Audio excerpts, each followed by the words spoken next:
చిన్న ఛాలెంజ్. అంటే మీ బాబు ఉన్నారు కదా, ఆ బాబు ఒక 10 సిక్స్లు కొడితే 500 గెలుచుకోవచ్చు. ఇంట్రెస్ట్ ఉంది, ఇంట్రెస్ట్ ఉంది.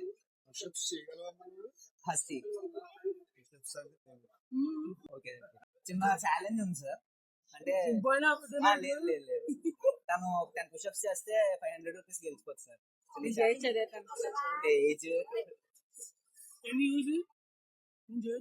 తను ట్రై చేయమని.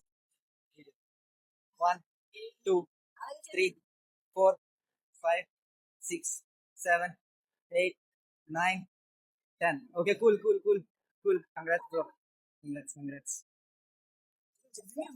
నిజంగానే ఎంజాయ్, కంగ్రాచులేషన్స్. ఫిట్నెస్ ఇన్ఫ్లుయెన్సర్ ని. మీ అబ్బాయి ఒక 10 పుషప్స్ చేస్తే ఒక 500 గెలుచుకోవచ్చు సార్. చిన్న ఛాలెంజ్ పెట్టాను. ఏం చేయలేదు, ఒక 10 పుషప్స్ ఒక ట్రై అయినా చేయగలరా? Okay okay, thank you sir.